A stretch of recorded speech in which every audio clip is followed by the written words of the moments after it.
Hello friends, இன்றைக்கி நம்ம வீட்டில் காலிஃப்ளவர் பெப்பர் ஃப்ரை தான் பண்ணியிருக்கோம். இதோட டேஸ்ட் பக்காவாக இருந்துச்சு. இன்றைக்கி நாங்கள் முட்டை சப்பாத்தின்னு ஒன்று ட்ரை பண்ணி அது கூட பண்ணியிருந்தோம். இந்த காலிஃப்ளவர் பெப்பர் ஃப்ரை பார்த்தீங்கன்னா சப்பாத்தி, தோசை, இட்லி எல்லாத்துக்கும் சூப்பராக இருக்கும். அதுக்கு தேவையான இன்க்ரீடியன்ட் ஒரு 10லேருந்து 15 சின்ன வெங்காயம் போல் எடுத்துக்கோங்க. அப்புறம் ஒரு மிக்சியில் ஒரு பெரிய சைஸ் வெங்காயமும் ஒரு பெரிய சைஸ் தக்காளியும் போட்டு பேஸ்ட்டாக அரைச்சிக்கோங்க. ஒரு கடாயில் எண்ணெய் ஊற்றி கொஞ்சம் சோம்பும், அதுக்கப்புறமேட்டா நம்ம சாப் பண்ணி வச்சு சின்ன வெங்காயத்தை சாப் பண்ணிக்கோங்க. பெரிய வெங்காயம் தக்காளியும் ஒரு பேஸ்ட்டாக அரைச்சி வச்சுக்கோங்க. முதல்ல சின்ன வெங்காயத்தை போட்டு நல்லா வதக்கி எடுத்துக்கோங்க. எந்த அளவுக்கு சின்ன வெங்காயம் போடுறோமோ அந்த அளவுக்கு டேஸ்ட் சூப்பராக இருக்கும். இது நல்லா பொன்னிறமாக வதங்கட்டும். அதுக்கப்புறமேட்டா ஒரு 4-5 கருவேப்பிலையும், அதுக்கப்புறம் ஒரு டேபிள் ஸ்பூன் இஞ்சி பூண்டு பேஸ்ட்டையும் போட்டு நல்லா வதக்கிக்கோங்க.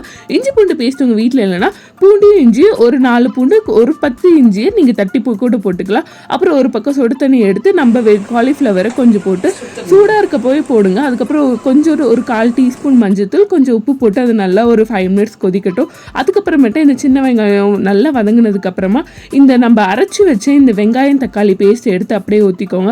இது நல்லா பச்சை வாசனை போகிற அளவுக்கு கொதிக்கட்டும். பச்சை வாசனை போயிட்ட பிறகு ஒரு 2 டேபிள் ஸ்பூன் மிளகாத்தூள் போட்டுக்கோங்க. ஒரு டேபிள் ஸ்பூன் தனியாத்தூள் போட்டுக்கோங்க. வேறு எந்த மசாலாவும் இதுக்கு தேவைப்படாது. இதை நல்லா வதக்கிக்கோங்க. பச்சை வாசனை போகணும். தேவையான அளவு உப்பு சேர்த்துக்கோங்க. அதுக்கப்புறமேட்டா நம்ம மிக்சியில் அரைச்ச அந்த வெங்காயம் தக்காளி அரைச்ச பேஸ்ட்டில் கொஞ்சோண்டு தண்ணி ஊற்றி, இது ரொம்ப கெட்டியானதுனால கொஞ்சமாக தண்ணி ஊற்றி இது கூட சேர்த்து ஆட் பண்ணிக்கலாம். அப்போ தான் இன்னும் நல்லா பச்சை வாசனை போகும். பிகாஸ் மிளகாத்தூள் போட்டிருக்கோம், இஞ்சி பூண்டு பேஸ்ட் இருக்குது. ஸோ அது நல்லா கெட்டியாக வர அளவுக்கு நல்லா வதக்கி விட்டுக்கோங்க.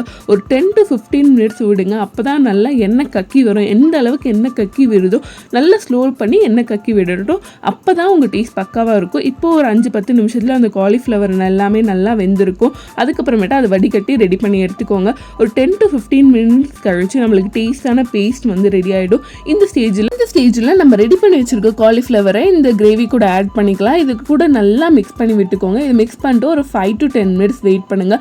நல்லா அந்த கிரேவி காலிஃப்ளவருக்குள்ளே இறங்கி இருக்கும். அண்ட் நான் உங்களுக்கு கண்டிப்பாக சொல்கிறேன், உங்கள் வீட்டில் யாருக்காக இருந்தாலும் சரி காலிஃப்ளவர் சாப்பிட மாட்டேன் பிடிக்காதுன்னு சொல்கிறாங்களோ இந்த மாதிரி ஒரு தடவை சைட் டிஷ்ஷாக செஞ்சு கொடுத்து பாருங்கள். சப்பாத்தி இல்லை தோசைக்கு கண்டிப்பாக இது அவங்களோட ஃபேவரட் ஆகிடும். பிகாஸ் காலிஃப்ளவர்ன்றது என்னோட ஃபேவரட்டான டிஷ்ஷும் கிடையாது. பிகாஸ் குருமாலெலாம் போடுறப்ப அந்தளவுக்கு குக் ஆகிருக்காது.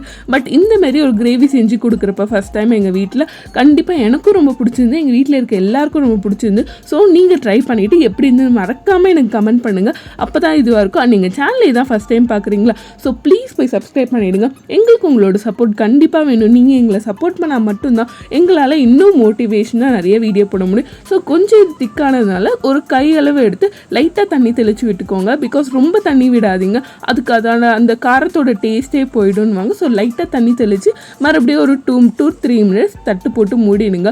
பக்காவான காலிஃப்ளவர் பெப்பர் ஃப்ரை ரெடி ஆகிடும். அண்ட் பெப்பர் ஃப்ரைன்னு சொல்கிறேனே, கண்டிப்பாக பெப்பர் போடாமல் எப்படி, கடைசியாக கொஞ்சம் ஒரு கைப்பிடி அளவு பெப்பரை தூவி விட்டுக்கோங்க. இந்த பெப்பர் தான் அதுக்கான எக்ஸ்ட்ரா டேஸ்ட்டே கொடுக்கும். கண்டிப்பாக நீங்கள் ட்ரை பண்ணி பாருங்கள். லாஸ்ட்டாக எல்லாத்தையும் ரெடி ஆகிட்ட பிறகு லாஸ்ட்டாக நம்ம எப்போவுமே என்ன சேர்ப்போம், கொத்தமல்லி. இன்றைக்கும் கடைசியாக நம்ம அதுதான் சேர்க்க போகிறோம். கொத்தமல்லியை சேர்த்து இதை அடுப்புலேருந்து இறக்கிட்டிங்கன்னா சூடான டேஸ்டான காலிஃப்ளவர் பெப்பர் ஃப்ரை நமக்கு ரெடி ஆகிடுச்சு. கண்டிப்பாக நீங்கள் இதை ட்ரை பண்ணி பார்த்துட்டு எப்படி இருந்தது சொல்லுங்கள். அண்ட் நம்ம சேனலில் உங்கள் ஃப்ரெண்ட்ஸுக்கும் ஷேர் பண்ணுங்கள். இது உங்கள் ஃப்ரெண்டுக்கு யாருக்காச்சும் பிடிச்சிருந்தா இல்லை காலிஃப்ளவர் ரொம்ப பிடிச்ச ஆளுக்கெல்லாம் ஷேர் பண்ணுங்கள். இன்னொரு வீடியோவில் மீட் பண்ணுறேன். பாய்.